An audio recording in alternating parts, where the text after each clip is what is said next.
por ejemplo, es muy diferente que lo que se escribía, por ejemplo, en el periodo de la colonización a lo que se escribe ahora. Por ejemplo, cuando estamos entonces en el proceso de colonización, entonces estamos hablando obviamente de la conquista de Latinoamérica, de qué fue lo que pasó en ese momento. Si hoy en día vamos a ver, cuando ingresen por favor, me silencian los micrófonos. Es muy diferente entonces cuando vemos la actualidad. Entonces vemos que muchos escritores que están haciendo, escribiendo de la realidad de este momento. ¿Y qué es lo que está predominando en este momento? La pandemia. Entonces muchos escritores han escrito cuentos para que generaciones futuras conozcan, reconozcan qué era lo que estaba pasando en un momento. También entonces en la actualidad se escribe sobre el paramilitarismo, sobre la guerrilla, se escribe sobre la matanza de líderes sociales.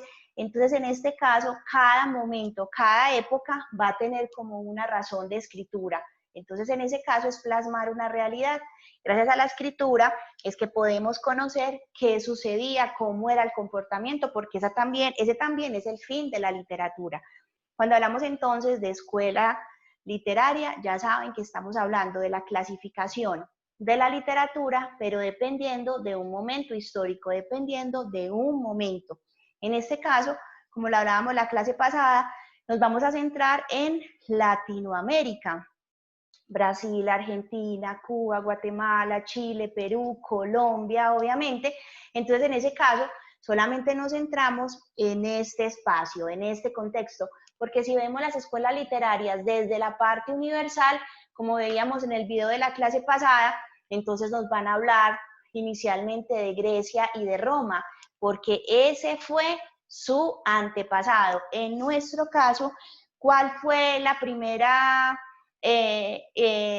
referencia desde la literatura que tenemos? En nuestro caso sería la literatura de nuestros indígenas, porque esos son los antepasados, nuestros antepasados desde Latinoamérica.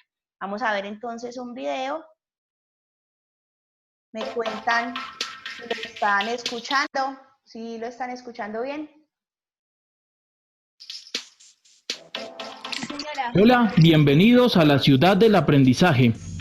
Hoy recorreremos y conoceremos qué es la literatura prehispánica, sus características y obras más destacadas. Comencemos. La literatura prehispánica, también llamada literatura aborigen o precolombina, es el conjunto de todas las manifestaciones literarias que existieron antes de la fragmentación de los imperios indígenas tras la conquista del continente americano a mano de los europeos. Listo, en este caso entonces ya nos aparece el primer contexto histórico que sería, que hace referencia a la literatura prehispánica o aborigen, que hace referencia exactamente a todo lo que sucedió antes del proceso de colonización y conquista. Durante este proceso de conquista y colonización se explotaron en América riquezas incalculables, se aniquilaron poblaciones y culturas, y se impuso una nueva religión y unas nuevas lenguas a todas las culturas que ya habitaban el continente desde hace unos 20.000 años. Listo, recordemos entonces que se da otro dato importante desde el contexto social, desde el contexto político. En este caso entonces es la imposición de la religión y de un nuevo idioma, porque recordemos entonces que nuestros indígenas eran politeístas. ¿Eso qué quiere decir? Creían en varios dioses y tenían también una variedad de lenguas. Cada cultura, cada etnia, por decirlo de ese modo, tenía un código lingüístico que fue cambiado por imposición de los españoles. Entonces fue a partir de ahí que empezamos entonces, o empezaron ese proceso de alfabetización, donde nos impusieron el castellano, y a su vez un proceso de imposición religiosa. Ya pasamos entonces de cero, de tener unas creencias politeístas, pasamos entonces a ser monoteístas, a creer solamente en el Dios católico. Tiempo en el que desafortunadamente no alcanzaron a desarrollar una escritura hábil para registrar y conservar todas sus creaciones literarias, fundamentadas en la mitología, los cuentos, las leyendas, el teatro y la poesía. Listo, entonces estos van a ser los 5 géneros literarios que van a predominar en ese momento, en esa época, en ese momento histórico de Latinoamérica. Entonces, en este caso van a aparecer los mitos, las leyendas, la poesía, el cuento y el teatro. Lo que más predominaba en este caso eran los mitos y las leyendas. Ya vamos a ver más adelante las diferencias, pero estos eran entonces como los géneros que predominaban en ese momento. Hay que aclarar también que en esta escuela literaria o en este movimiento literario no había un código escrito, es decir, no era que nuestros indígenas se sentaran a escribir, porque ellos eran netamente orales. Entonces, estos textos se consideran de tradición oral, porque ellos lo que hacían era pasarlo a cada generación. Entonces, los abuelos a los papás a los hijos, y ya los hijos a sus hijos, y así sucesivamente, porque ellos lo que querían era que la cultura permaneciera en todas las generaciones. Entonces ya en su momento, cuando se dio ese proceso de colonización, del mestizaje, entonces fueron algunos europeos y algunos mestizos que recopilaron esos datos, esas historias, esos cuentos, esos mitos, esas leyendas, y las codificaron, es decir, escribieron. Por eso se considera que esta escuela literaria o este movimiento no se considera como tal como una escuela, porque realmente no hubo un proceso de escritura. Sin embargo, fueron entonces los inicios literarios de Latinoamérica. Por eso entonces se escribieron y es de gran importancia para la humanidad. Y aunque estas creaciones alcanzaron a transmitirse gracias a la tradición oral, muy pocas lograron conservarse y prevalecer hasta nuestros tiempos. Los mitos son de carácter religioso y se usaban para explicar el origen del hombre o los fenómenos naturales. Listo, en este caso, recordemos estas características de los mitos. Los mitos siempre nos hablan del origen, sea del hombre, del origen del universo, del origen del sol, de la luna, porque recuerden que para nuestros indígenas el sol y la luna eran dioses. Entonces, en este caso, cómo fue creado el hombre, de dónde provino. Muchas culturas inclusive creen que el hombre provino de un grano de maíz. Por eso para muchas culturas indígenas el maíz era algo como un producto casi sagrado. Entonces, en este caso nos hablan siempre del origen de la naturaleza, del origen del universo, recrea también esos fenómenos naturales y obviamente tiene una característica religiosa, puesto que siempre aparecen dioses, siempre aparecen seres superiores que castigan o que en este caso bendicen, porque recuerden que para ellos todo era un rito. Si yo quería entonces que lloviera, entonces los indígenas hacían ciertos rituales, el proceso de conquista que ya vamos a ver más adelante, igual en este caso había como ciertas directrices para realizarlo. Entonces recordemos que en los mitos siempre se consideran sagrados, ahí está siempre la presencia de un dios o dioses o seres superiores, y recrea también el origen no solamente del hombre, sino de cualquier aspecto, inclusive de los fenómenos naturales. En las leyendas se referencian a sus héroes o a situaciones históricas importantes. Listo, en este caso, la leyenda ya sería como la contraposición, porque en este caso los mitos se consideran sagrados, pero las leyendas se consideran de carácter profano, porque en las leyendas no van a aparecer seres superiores, sino que aparecen héroes, o en muchos de los casos aparecen esas historias que tienen cierta carga de maldad. Entonces aparecen seres que no corresponden a lo sagrado. Es como si en términos del catolicismo habláramos del cielo y del infierno. En el cielo ubicamos todo lo sagrado, en este caso los mitos, y en el infierno todo lo que se llame leyenda, porque es de carácter profano, de maldad. Por favor, el que no tiene como lapicito para rayar, entonces se para, coge un cuaderno, coge el lápiz rojo y raya el cuaderno, pero no me raya la pantalla. Muchas gracias. Los cuentos eran empleados como una forma de entretenimiento y se incluían relatos reales. En el teatro se representaban situaciones militares, tanto de triunfos como derrotas, así como manifestaciones de la vida doméstica, familiar y cotidiana, y situaciones de cortejo entre hombres y mujeres. Listo, recordemos entonces también que cada tribu indígena o cada etnia tiene como unos procesos. Entonces, por ejemplo, está el de cortejo. Para nuestra comunidad, por ejemplo, Wayuu, todas las personas de la comunidad se hacen en círculo, la mujer virgen en este caso se hace en el centro, tiene una vestimenta determinada y empiezan entonces los hombres que la quieren conquistar como a hacer un proceso de danza. Por eso también se llama teatro, porque entonces recreaban esos cortejos, esa vida doméstica que se hacía en determinado momento y, por ejemplo, las batallas, por eso hablamos del término militar.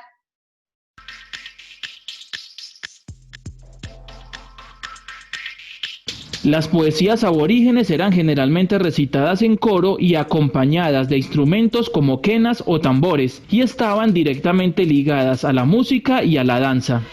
Listo, entonces esta poesía eran como cantos de alabanza, de agradecimiento por la cosecha, de agradecimiento por la liberación de una enfermedad. Entonces, en este caso, se hacían esas alabanzas, esos coros acompañados de instrumentos musicales y siempre de baile.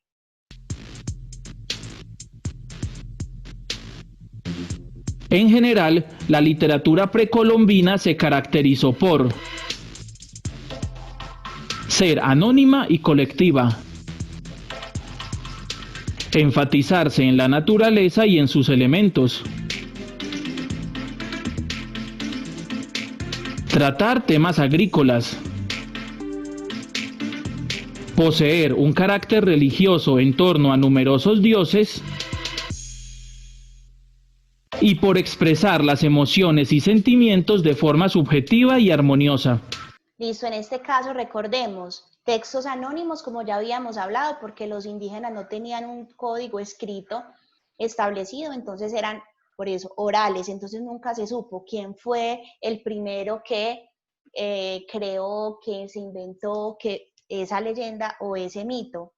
Y en ese caso, por ejemplo, hace referencia a la naturaleza porque habla, por ejemplo, los mitos de algunos fenómenos naturales. En cuanto a las emociones, siempre eran historias muy sentidas, entonces por eso querían que cada persona que pertenecía a ese núcleo, cada persona que pertenecía a esa tribu, conociera cada uno de esos aspectos de su cultura agrícola, como ya habíamos hablado, porque ellos, por ejemplo, hacían cultos o hacían alabanzas para la buena producción, la buena cosecha, y religioso, porque siempre van a aparecer en los mitos seres superiores. ¿Alguna pregunta hasta acá?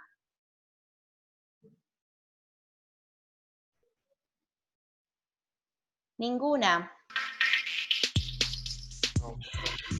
Listo. Entonces tenemos claras varias cosas, que la primera escuela literaria o movimiento literario en Latinoamérica fue la literatura prehispánica, aborigen, o también la llamamos la literatura precolombina. Ya vimos en general sus características. ¿Cuáles fueron? Eso me falta un poquito.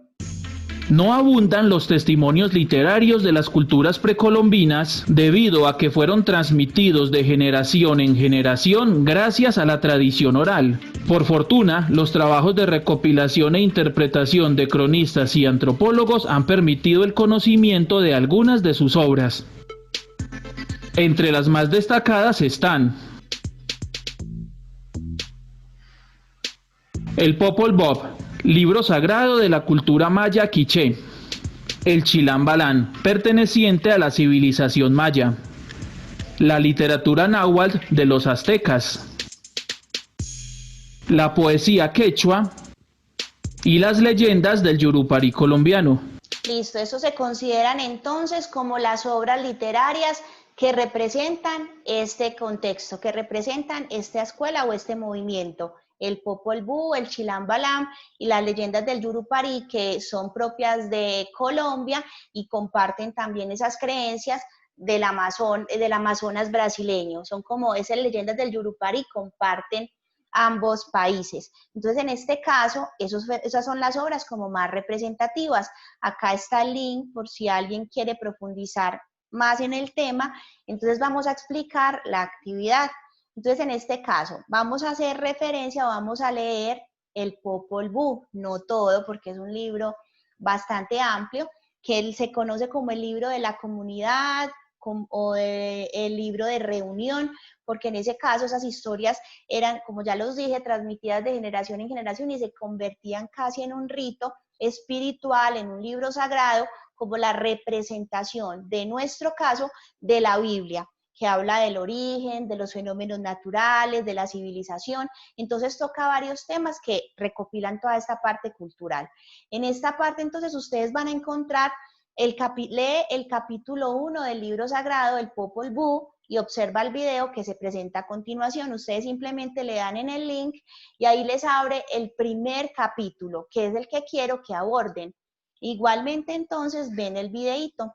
En el segundo, vamos a elabora un cuadro comparativo en el que identifiques 5 semejanzas y 5 diferencias que encuentras entre el Popol Vuh y la creación del mundo según la Biblia. Entonces ustedes ponen un cuadro, a un lado ponen el Popol Vuh, al otro lado ponen la Biblia y me van a encontrar 5 semejanzas y 5 características. Si hablamos, por ejemplo, de las diferencias, lo que habíamos hablado, inclusive sin tener que abordar el texto, ya sabemos que en el Popol Vuh se representa el politeísmo y en la Biblia el monoteísmo. Ese sería, por ejemplo, una de las diferencias. Cuando hablamos de las semejanzas, podríamos decir, por ejemplo, que ambos corresponden al género literario mito, porque en este caso se habla del origen del mundo. Entonces ahí tendríamos una de las semejanzas y así me encuentran 5 semejanzas y 5 diferencias que tengan ambos textos. Y en el segundo punto dice, elabora una historieta en la que relates el mito de la creación de la luna y el sol según este texto. Recuerda hacer uso de la imagen, viñetas y texto. Entonces, en este caso, cuando les digo que elaboren una historieta, predomina la imagen. Cuando hablamos de viñetas, por ejemplo, cuando ustedes han leído esas historietas, ven entonces que aparece, cuando alguien está pensando, aparece la nubecita. Cuando alguien se cae o hay un sonido, un estruendo, aparecen estrellitas. Y así sucesivamente utilizamos esas viñetas para representar esa historieta. El centro, ¿cuál va a ser? La creación de la luna y el sol, que deben saber cuál es el mito de la creación de la luna y el sol según el Popol Vuh. Luego entonces ustedes ya saben que lo pueden hacer en hojas de blog, lo pueden hacer en Word, lo pueden hacer en el cuaderno y me suben entonces otra vez esta información al Padlet. Recuerden que tienen hasta el 14 de septiembre para presentar esta actividad. Recuerden también que tienen hasta el 14 de septiembre para entregarme los trabajos que no me han entregado por alguna razón. Confío en ustedes, sé que esta situación ha sido difícil, que algunos se han quedado los papás sin trabajo, que han estado enfermos, que la mamá, la abuelita. Entonces, en este caso, confío en ustedes y les voy a dar espacio hasta el 14 de septiembre para que se pongan al día. Tienen más de 15 días, muchachos, para que organicen esta actividad. Recuerden que mañana se vence el plazo para subir al Padlet el trabajo de la oratoria. Y a su vez recuerden que la próxima semana no tenemos encuentro por Zoom, pero por WhatsApp voy a responder todas las dudas desde lunes a viernes a la hora pues establecida. Ya saben que se respeta el horario, más o menos yo contesto hasta las 3 de la tarde, entonces me hacen las preguntas que necesiten. Si alguien tiene alguna pregunta, por favor, o si no quiere hablar porque le da pena, me pueden poner en el chat. Recuerden entonces todas esas actividades, bien juiciosos, a ponerse al día para que no los cojan esas estrategias de apoyo. ¿Alguna pregunta?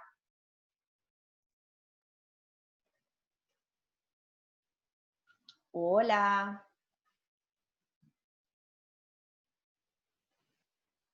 No, profe, yo creo que todo quedó muy claro. Listo, entonces recuerden las fechas, comparto este video por si a alguien le quedó alguna duda.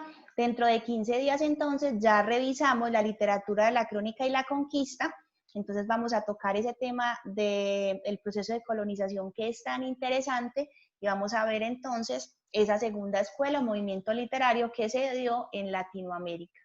¿Listo? Un abrazo para todos, se cuidan mucho, gracias por la participación. En 10 minuticos más o menos les mando el video al grupo. Recuerden que si conocen a alguien que no está en el grupo, es importante que lo ingresen y que si tienen amigos que no tienen... no están en el grupo por X o por Y razón, porque no tienen celular, porque el celular es de la mamá o del papá, darles estas fechas, porque muchos, por ejemplo, pensarán que ya no se pueden poner al día con las actividades, entonces por favor compartan esta información si alguien no tiene acceso al chat o al WhatsApp. ¿Listo? Un abrazo para todos, los extraño, se cuidan muchísimo. Chao. Chao.